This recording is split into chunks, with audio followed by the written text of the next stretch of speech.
Hello बच्चों, कैसे हैं आप सभी। उम्मीद करता हूं बहुत अच्छे हैं और पढ़ाई को अच्छे से कंटिन्यू कर रहे हैं। मैं हूं प्रशांत माहेश्वरी और fun with physics YouTube channel पर आप सभी का बहुत बहुत स्वागत है। आज के वीडियो में जो टॉपिक है सामने पता है आपको, एक परिमित लंबाई का चालक तार है, धारावाही चालक तार है। उसमें क्या बहनी चाहिए? धारा बहनी चाहिए। और अगर उसमें धारा बहनी चाहिए तो उसके चारों तरफ क्या उत्पन्न होगा? चुंबकीय क्षेत्र उत्पन्न होगा। हमें वही चुंबकीय क्षेत्र ज्ञात करना है। कंडीशन अप्लाइड करके चल रहा हूं। ये टॉपिक मैं बायो सावर्ट के नियम से करवाने वाला हूं। ये टॉपिक एम्पियर के नियम से भी है जो आपके कोर्स का भाग है। ये टॉपिक बायो सावर्ट के नियम से भी सॉल्व होता है जो आपके कोर्स का भाग नहीं है। एनसीईआरटी में इसका डेरिवेशन नहीं दे रखा है, लेकिन जिन बच्चों को इस टॉपिक का डेरिवेशन देखना है वो वीडियो पे जा सकते हैं। मैं आपके साथ में लिंक शेयर कर रहा हूं, नहीं तो फिर आपको आई टैब दिखाई दे रहा होगा, उस आई वाले के ऊपर टिक कीजिएगा, आपको पता चल जाएगा कि कौन सा वीडियो आपको देखना है डेरिवेशन पर्पज से। ठीक है, अगर आप अपनी मैथमेटिक्स आपकी स्ट्रांग है और आप समझना चाहते हैं और चीज़ों को, तो वहां से देख सकते हैं। मैं इस टॉपिक को इतना एलेबोरेट करूंगा कि अगर किसी कॉम्पिटिटिव एग्जाम में सवाल आ जाता है, क्वेश्चन आ जाता है, तो फिर हम उसे कैसे सॉल्व करेंगे बच्चों। ठीक है, चलिए तो क्या हो रहा है यहां पर समझिए। वो बोल रहा है कि आपके पास में कोई एक सीधा चालक तार है। ठीक है, ये चालक तार मान लीजिए ए, और इसे हमने मान लिया क्या? बी मान लिया है। ठीक है, और इस चालक तार में क्या बह रही है? ए से बी तक आप मान लीजिए धारा बह रही है। इस धारा का मान कितना है? आंसर है आई धारा, आई परिमाण की धारा जा रही है। इस चालक तार से कुछ दूरी पर कोई बिंदु P है और इस P बिंदु पर क्या ज्ञात करना है? चुंबकीय क्षेत्र ज्ञात करना है। काम करने का तरीका समझिए बच्चों।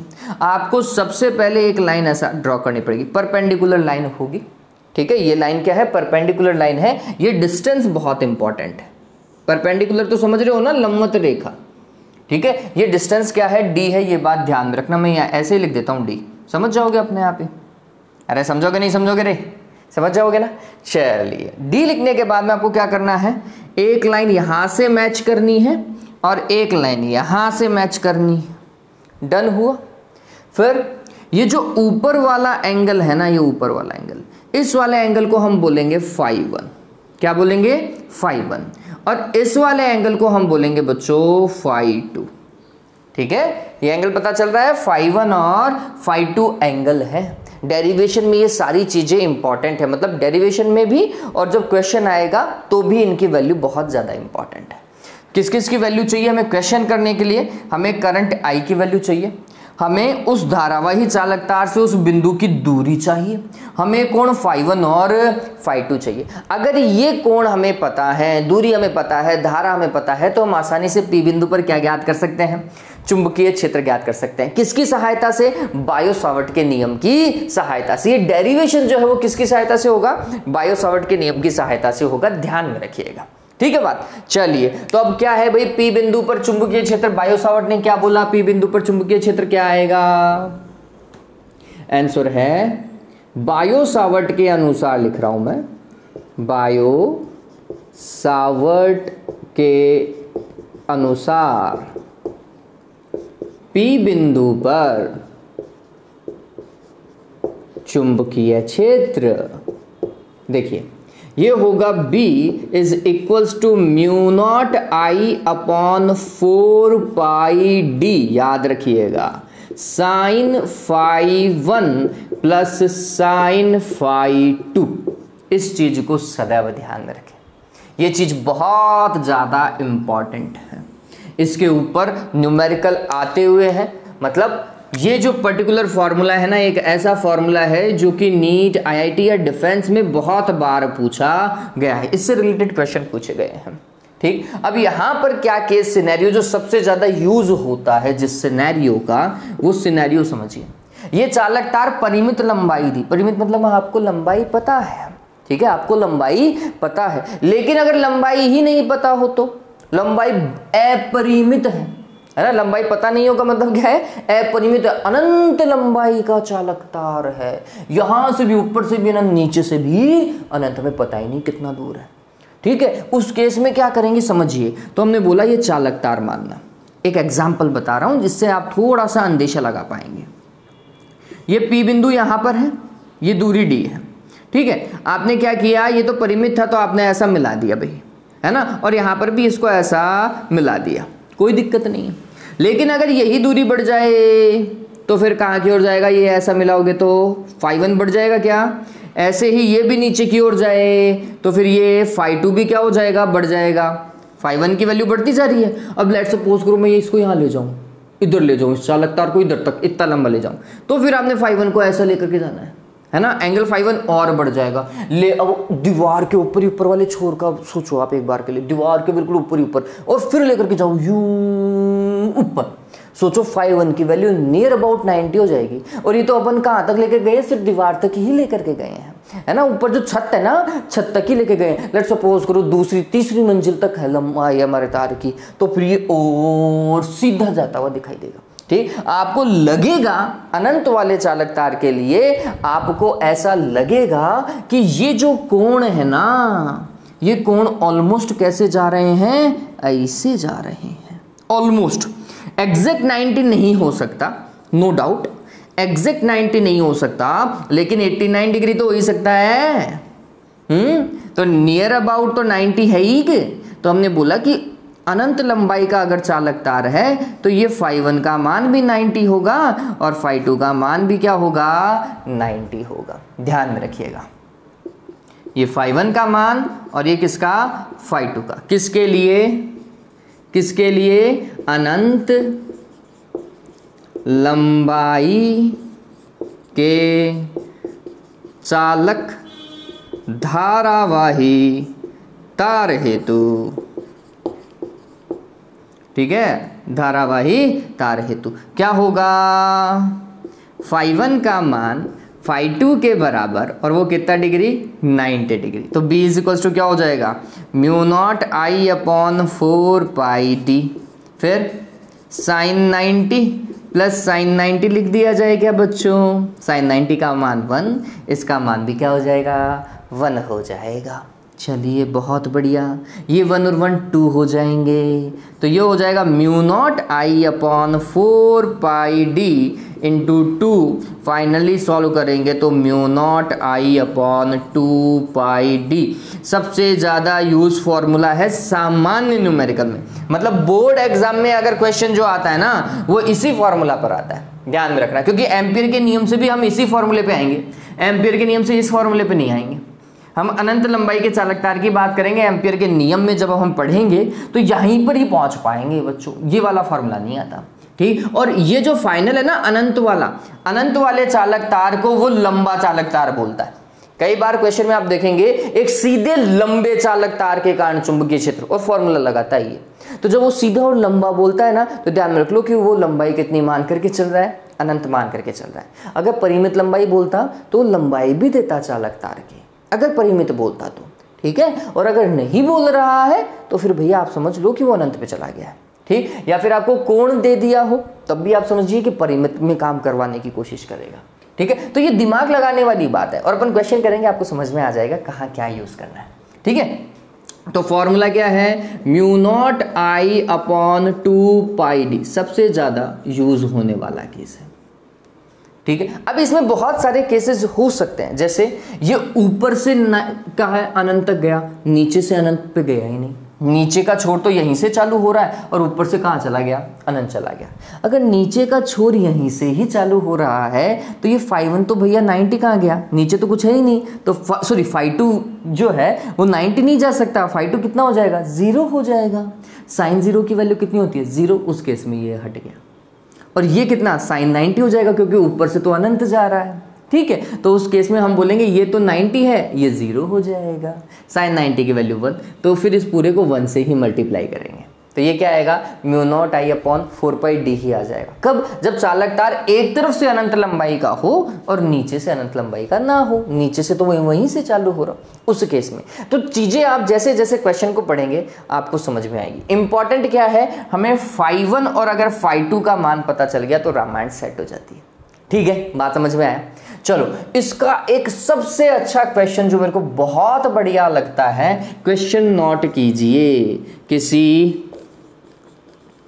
किसी सीधे धारावाही चालकतार के अक्ष पर स्थित किसी बिंदु पर चुंबकीय क्षेत्र कितना होता है। ये बहुत बढ़िया लगता है और एक नंबर के सवाल में ये पूछा जाता है। बहुत सारी बोर्ड एग्जाम में देखेंगे कि ये सवाल पूछता है कि कोई सीधा धारावाही चालक तार है और उसके अक्ष पर कोई बिंदु है। अक्ष मतलब ये तार है ना, तो इसका अक्ष भी तो यही है। ये लाइन अगर आप और आगे पीछे खींचोगे तो ये लाइन इसका क्या है, अक्ष है बच्चों। और इस अक्ष पर अगर कोई बिंदु है, यहां पर कोई बिंदु है इसी की लाइन पर, ये पी बिंदु यहां नहीं है, ये यहां पर है, तो फिर चुंबकीय क्षेत्र कितना होगा, इस बिंदु पर चुंबकीय क्षेत्र कितना होगा, ये पूछता है। ठीक, अब इसको कैसे सॉल्व करेंगे, तो भाई हम सॉल्व किससे कर रहे हैं, बायो-सावर्ट के नियम से कर रहे हैं। बायो-सावर्ट का नियम समझिए, सॉल्यूशन देखिए बच्चों, बहुत बढ़िया सॉल्यूशन है इसका। dB is equals to mu not I upon 4 pi फिर dl sine theta divided by R square. ये लिखते हैं ना, mu not upon 4 pi I dl sine theta divided by R square, ये लिखते हैं। ये थीटा किसके बीच का कोण है, किसके मिड का कोण है, आंसर है dl और r के बीच का। किसके बीच का, dl और r के बीच का। इसको सदिश में लिखता तो हम क्या लिखते भाई, mu not I upon 4 pi R cube, फिर हम लिखते dl सदिश क्रॉस r सदिश, ऐसा ही तो लिखते।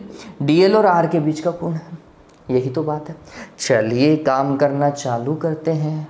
r देखिए, r कहाँ तक लेके जाएंगे, तो ये p बिंदु यहाँ पर होगा अक्ष पर। ठीक, तो यहाँ ये धारावाही अल्पांश अपन ने ये काट लिया है ना, धारावाही अल्पांश अपन ने ये काट लिया, और यहां से इसकी दूरी r सदिश इस तरफ है, ये r सदिश है। ठीक है, ऐसे तो जाएगा ना, p बिंदु तक सीधा लेकर के जाओगे, ऐसा लेके जाते तो r सदिश इस तरफ जाता, जो d है उस तरफ जाता। लेकिन हमारा p तो इस तरफ चला गया, तो फिर r सदिश भी इस तरफ जाएगा। चलो r सदिश पता चल गया। dl कहाँ की ओर जाएगा, तो भाई ये dl आपने यही तो काटा था। और dl की डायरेक्शन कौन सी लेनी है, जो I की डायरेक्शन है उसी दिशा में आपको स्पर्श रेखा खींचनी है। तो मैं dl पे स्पर्श रेखा खींचूंगा तो भी तो यही जाएगी क्या, dl का वेक्टर भी तो यही है। गौर कीजिए, dl वेक्टर और r वेक्टर दोनों एक ही डायरेक्शन में जाएंगे। उस केस में dl वेक्टर और r वेक्टर दोनों एक ही डायरेक्शन में जाएंगे, तो साइन की वैल्यू कितनी, 0 डिग्री। साइन 0 का मान कितना होता है, 0 होता है। ठीक, तो ये केस ऐसा है जिसमें थीटा की वैल्यू 0 डिग्री है। इसका मतलब उस P बिंदु पर चुंबकीय क्षेत्र कितना है, 0 है। बात समझ में आई क्या, बहुत बढ़िया सवाल है, पूछा जाता है। ध्यान में रखिएगा, जब वो बोलता है अक्ष पर, तो ध्यान में रखो कि dl की डायरेक्शन या ideal की डायरेक्शन और r सदिश की डायरेक्शन एक ही दिशा में है, इसलिए आंसर कितना आएगा, 0 आएगा। मैं लिख देता हूं यहां पर r vector parallel to dl vector है, ये आइडियल वेक्टर है। ठीक है, ये ध्यान में रखिएगा, उतार लीजिए, स्क्रीनशॉट लो, फिर क्वेश्चन करना चालू करते हैं और आपको ये सवाल बहुत बढ़िया लगने वाला है। जल्दी से उतारो या स्क्रीनशॉट ले लो, ज्यादा बेटर होगा। बच्चों नेक्स्ट क्वेश्चन आपको दिखाई दे रहा है। मैंने एक ही सवाल को इंग्लिश में भी लिखा है और हिंदी में भी लिखा है कि ये और कैसे पूछा जा सकता है। देखिए क्या बोल रहा है कि एक ए भुजा वाले वर्गाकार लूप, वर्गाकार लूप तो समझ गए हो ना, वर्ग आप सभी को पता है। वर्गाकार लूप ABCD के केंद्र O पर चुंबकीय क्षेत्र ज्ञात करना है, जबकि लूप में I एम्पियर की धारा प्रवाहित हो रही है। देखो क्या गौर करने लायक बात है, वर्गाकार लूप की भुजा, लूप कैसा, वर्गाकार, चुंबकीय क्षेत्र ज्ञात करना है, उसके केंद्र O पर धारा कितनी जा रही है, I। ठीक है, ये इंपॉर्टेंट पार्ट हो गया। ऐसा का ऐसा इंग्लिश में आप पढ़ते हैं तो आपको क्या कैलकुलेट करना है, मैग्नेटिक फील्ड इंडक्शन, जिसे हम चुंबकीय क्षेत्र ही बोलेंगे, वास्तविकता में चुंबकीय प्रेरण हुआ। चुंबकीय प्रेरण और चुंबकीय क्षेत्र एक ही बात है, ये बात ध्यान में रखना। चुंबकीय प्रेरण, एट द सेंटर, सेंटर समझ गए ना, केंद्र पर, और केंद्र पर किसके, किसी कॉइल के केंद्र पर, किसी लूप के केंद्र पर। वो लूप कैसा है, स्क्वायर लूप है। उस लूप की साइड, साइड मतलब भुजा, भुजा कितनी है 10 सेंटीमीटर। इस बार वैल्यू दे रखी है इस क्वेश्चन में, और उसमें कितनी करंट फ्लो हो रही है, 10 एम्पियर की करंट फ्लो हो रही है, आई दे रखा है, वैल्यू दे रखी है। जबकि इस वाले में फॉर्मूला बनेगा, इस वाले में एक वैल्यू निकलेगी। ठीक है, ऐसा का ऐसा यहां पर दे रखा है। मैग्नेटिक फील्ड कैलकुलेट करना है स्क्वायर कॉइल के सेंटर पर, और करंट उसमें कितनी जा रही है आई, और उसका साइड कितना है ए। सवाल सेम है, किसी भी तरीके से दे सकता है। देखिए अपन अपने इसी हिंदी वाले क्वेश्चन के अकॉर्डिंग चलेंगे, क्योंकि इससे फॉर्मूला बन जा रहा है। इसमें भी वही बात है। देखो क्या है भाई, एक स्क्वायर कॉइल लेनी है, स्क्वायर की सारी साइड इक्वल है, इसलिए उसने एक साइड दी है हमें स्मॉल ए। ठीक है, तो एक साइड की वैल्यू कितनी है, स्मॉल ए। फिर स्क्वायर का सेंटर कैसे मिलेगा, तो हम बोलते हैं ऐसे डायगोनल को इंटरसेक्ट करो, तो आपको क्या मिल जाएगा, सेंटर मिल जाएगा, है ना। डायगोनल को क्या करवाएंगे, इंटरसेक्ट कराएंगे, तो हमें क्या मिलता है, सेंटर। तो ये यहां पर क्या है, सेंटर है, और सेंटर 90 डिग्री पे काटता है भाई, ये बात ध्यान में रखना। मतलब सेंटर पे ये जो एंगल है ना, ये सारे के सारे एंगल ये कितने डिग्री के हैं बच्चों, 90 डिग्री के हैं ये, है ना। चलिए ये साइड ए है, तो इसको अपन बोलते हैं ये ए, ये बी, ये सी, ये डी, और फिर ये वापस ए। करंट ऐसे जा रही है यूं, कितने एम्पियर की, आई एम्पियर की करंट फ्लो हो रही है। ठीक है, करंट की वैल्यू हमें पता है आई एम्पियर है, साइड हमें पता है ए है।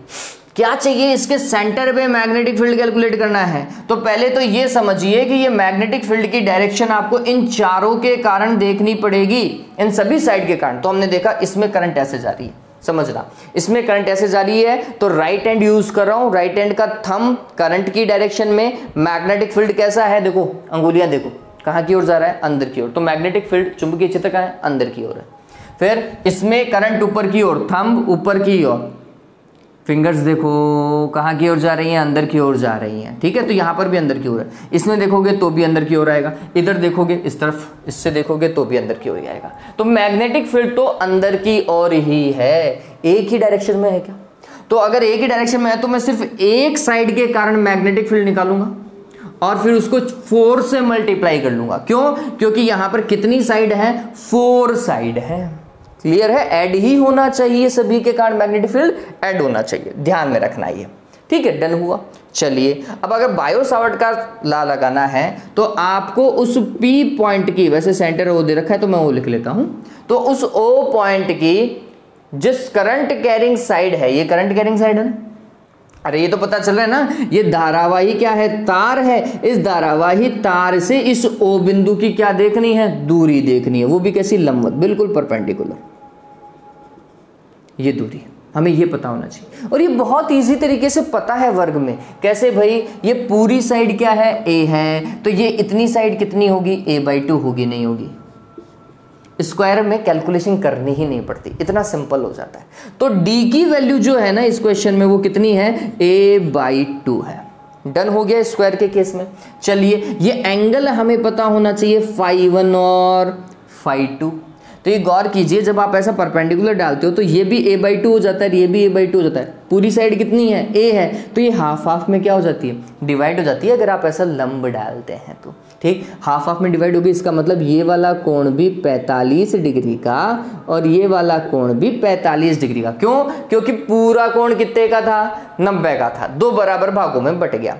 तो इस केस में φ1 का मान कितना भाई, 45 डिग्री, और यही मान किसका है, φ2 का है। बताओ भाई, AB side, sorry DA side से निकलेगा, जितना DA से निकलेगा उतना AB से, उतना ही BC से, उतना ही CD से निकलेगा। ठीक है, तो हमने लिखा, समझिएगा, भुजा AD के कारण O पर चुंबकीय क्षेत्र, यही होगा। B इज इक्वल टू क्या लिखे, μ0I/4πD, बाद में वैल्यू पुट करेंगे, पहले फॉर्मूला तो लिखें, sin φ1 प्लस sin φ2। डन हुआ क्या। चलिए फॉर्मूला देखो क्या बैठेगा, ये बैठेगा μ0I अपॉन 4 पाई डी, डी की जगह कितना पुट कर सकते हैं, a/2, ठीक है। फिर साइन फाई वन मतलब साइन 45, ठीक है, प्लस साइन फाई 2 मतलब साइन 45 वापस से। साइन 45 की वैल्यू होती है 1/√2, इसकी भी वैल्यू होती है 1/√2।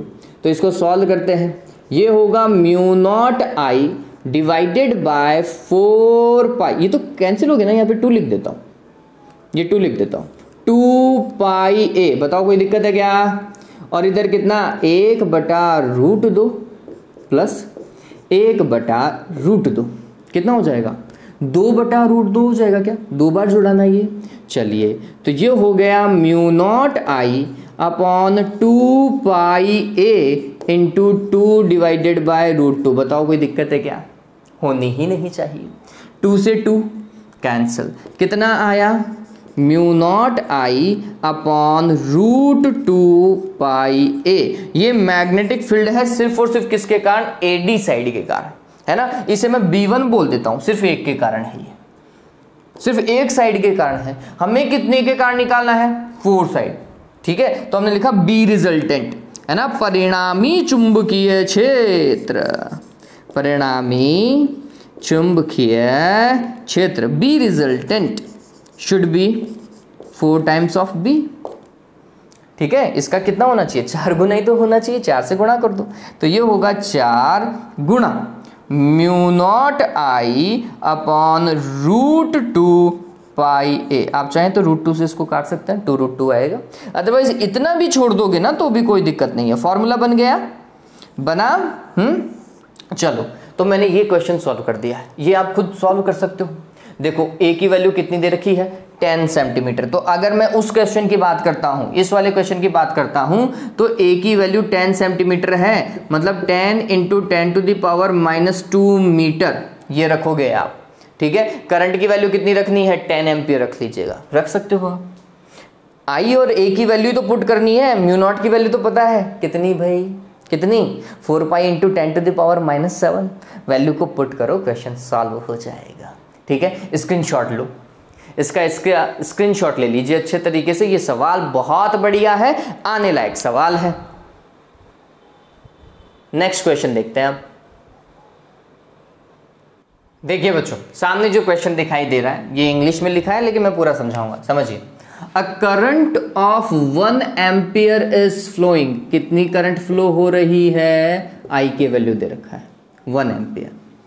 And the sides of an equilateral, ये वर्ड गौर कीजिएगा, एन इक्विलेटरल, एन इक्विलेटरल का मतलब हो गया समबाहु, ठीक है, ट्राइंगल। तो ये हो गया समबाहु त्रिभुज, समझ में आ गया। समबाहु त्रिभुज की सारी भुजाएं समान होती हैं। ऑफ साइड मतलब भुजा, कितना, 4.5 × 10⁻⁻² मीटर। ये क्या दे रखा है, समबाहु त्रिभुज की भुजा दे रखी है आपको। Find the magnetic field at the centroid of the triangle. देखो समबाहु त्रिभुज है, धारा 1 एम्पियर जा रही है, भुजा का मान दे रखा है, उसके केंद्र पर क्या ज्ञात करना है, चुंबकीय क्षेत्र ज्ञात करना है। तरीका बता देता हूं, फॉर्मूला डेराइव कर देता हूं, आपको क्या करना है, वैल्यू पुट करनी। देखिए समबाहु त्रिभुज लिया, डन। फिर इसका ये क्या बनाया, केंद्र बनाया। क्या खास बात है, इसका केंद्र हर एक कोने से समान दूरी पर होता है, कितना, a/√3 यही होता है। चलिए ये तो खुशी की बात है कि हमें ये दूरी पता है। हाँ अब दिक्कत देखो, ऐसा मैं एक साइड ले लेता हूं, सभी में समान धारा जा रही है, ऐसा मान लीजिए आई धारा, और आई का मान हमें पता है जो हमें लेना है, ठीक है, सभी में आई धारा ही जा रही है।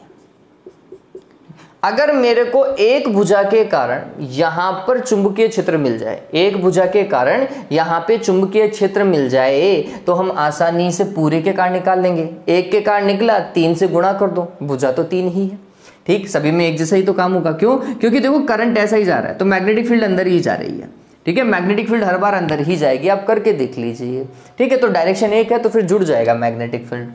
अब हमें क्या चाहिए वो समझिए, हमें दो चीजें मेनली चाहिए, दो नहीं तीन चीजें पता होनी चाहिए। क्या? एक तो कोण पता होना चाहिए φ1 और φ2, ये क्वेश्चन मार्क रहते हैं। नॉर्मली जब समबाहु बोलते हैं या वर्ग बोलते हैं तो उनमें ये दोनों बराबर आते हैं, कोई दूसरी आकृति होती तो फिर अलग लगाते हैं। तो मेरे को तो पता है समबाहु के अंदर ये बराबर ही आएंगे, इसलिए मैं एक निकालूंगा तो दूसरा ऑटोमेटिकली निकल जाएगा। एक मेरे को वो दूरी चाहिए, ये यहां से लेकर यहां तक ये जो दूरी है ना, ये d जो हम लिखते हैं फॉर्मूला में, ये d चाहिए। दूसरा और क्या चाहिए? कितनी धारा बह रही है वो चाहिए, धारा का मान दिया हुआ है साफ साफ। बस ये दिक्कत कहाँ है? इस d में है। इसकी भुजा कितनी है? a है, भुजा हमेशा दी हुई आएगी। ठीक, अब गौर कीजिए, अगर मैं यहां से लंब डालूंगा तो ये वाली भुजा तो आधी कन्वर्ट हो जाएगी, a/2 हो जाएगी, आधी जाएगी, है ना। चलिए, आप सभी को पता है ये यहां से लेकर यहां तक की दूरी क्या होती है? a/√3। ये यहां से लेकर यहां तक की दूरी कैलकुलेट की जा सकती है क्या? मैं बोलूंगा बिल्कुल की जा सकती है। कैसे वो समझिए, ये जो टोटल एंगल है ना बच्चों, ये टोटल एंगल पूरा ये 120 डिग्री का होता है समबाहु त्रिभुज के अंदर, आप सभी को पता है ना। ऐसे मिलाते हैं तो ये एंगल 120 डिग्री का, फिर अगर ऐसा मिलाते तो फिर इस तरफ वाला भी 120 और फिर इस तरफ वाला भी 120 मिलता, टोटल 360 मिलता। ठीक, तो अगर टोटल 120 है तो इधर वाला कोण भी 60 डिग्री का है और इधर वाला कोण भी कितने डिग्री का है? 60 डिग्री का है, नहीं है? बताओ भाई, φ1 भी आ गया और φ2 भी आ गया, कितना डिग्री? 60 डिग्री। ठीक है, कितना? 60 डिग्री। चलो 60 डिग्री से क्या मैं ये निकाल सकता हूं? बिल्कुल निकाला जा सकता है। ये लंब हो गया, ये आधार हो गया, tan 60 का फॉर्मूला लगाओ, बताओ आंसर निकलेगा नहीं निकलेगा? निकलना ही चाहिए। चलो एक बार क्लियर करके देख लेते हैं। tan 60 बराबर क्या हो गया? लंब बटे आधार, इसको अपन क्या मान लेते हैं? d मानेंगे। ठीक है, तो लंब क्या है? a/2, आधार कितना है? d। tan 60 का मान कितना होता है? √3। और ये हो गया a/2d। मेरे को तो d चाहिए था ना, d बराबर कितना होगा? a/2√3। ये ध्यान में रखना, हमेशा इस चीज को ध्यान में रखें कि किसी समबाहु त्रिभुज के लिए अगर ये d निकालना पड़ता तो ये कितना होता? a/कितना? 2√3। ठीक है, चलो I की वैल्यू वो क्वेश्चन में दी हुई है, इस वाले में I 1 एम्पियर दिया हुआ है। ठीक, मैं सिर्फ फॉर्मूला बना करके दूंगा कि समबाहु त्रिभुज में क्या फॉर्मूला लगेगा। देखिए, तो हमने लिखा b, और वो भी सिर्फ एक भुजा के कारण बता रहा हूं अभी। ये होगा μ0I/4πd साइन कितना? 60 प्लस साइन 60 लिख दूं क्या? साइन 60 का मान कितना होता है? √3/2। μ0I/4πd की जगह वैल्यू रखो a/2√3। इसको ऐसा कैसा रहने दो अभी। और साइन 60 का मान कितना बताया था मैंने? √3/2 प्लस √3/2। कितना आएगा देवताओं वो देखना।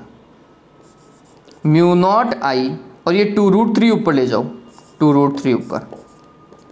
ठीक है, नीचे देखो कितना है? 4πa, और ये कितना हो जाएगा? 2√3/2 या √3 हो गया ये तो। √3 को √3 से मल्टीप्लाई कराओगे कितना आएगा? 3 आएगा।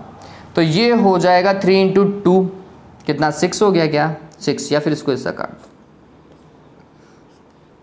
ठीक है, तो ये हो जाएगा 3 μ0I/2πa। बताओ यही बन रहा है क्या? ये एक साइड के कारण था। ये कितनी साइड के कारण था? एक साइड के कारण था। अब अगर ऐसा है बच्चों तो मेरे पास में मैग्नेटिक फील्ड रिजल्टेंट कितना आएगा? परिणामी चुंबकीय क्षेत्र देखिए 3 गुणा 3 μ0I/2πa, that will be 9 μ0I/2πa। बताओ सॉल्व हुआ नहीं हुआ? अब सारी चीजें दी हुई हैं, ये याद रख सको तो याद रख लीजिए। I की वैल्यू 1 एम्पियर, A की वैल्यू 4.5 × 10⁻², वैल्यू पुट करो, आंसर मिलेगा, मिल जाएगा। हो गया काम। चलिए, तो मेरे हिसाब से यहाँ तक डन है। ये पता चला ना क्या करना था हमें। एक तो ये d चाहिए था, d कितना होगा समबाहु के लिए a/2√3, तो हमें वो पता चला। एक φ1 और φ2 की वैल्यू चाहिए थी, वो 60 आ गई। वैल्यू पुट करते हैं sin φ1 प्लस sin φ2, तो इसकी वैल्यू पुट करी, वैल्यू पुट करके सॉल्व किया, सॉल्व करने के बाद में फाइनल फार्मूला। अब वैल्यू आपको किसकी रखनी है, i और a की रख दीजिएगा, आंसर मिल जाएगा। ठीक है, तो ये फाइनल है भाई, समबाहु के कारण ध्यान में रखना ये फाइनल है। इसका स्क्रीनशॉट लो, अब आसानी से सवाल हो जाएगा।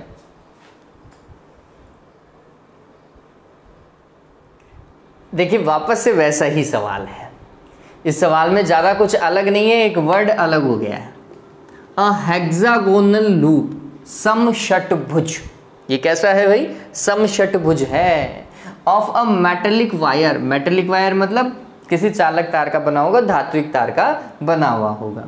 इज ऑफ ईच साइड ए, उसकी सारी साइड क्या है, ए ही है, रेगुलर है मतलब समबाहु है, समबाहु षटभुज है ये या समषटभुज है ये।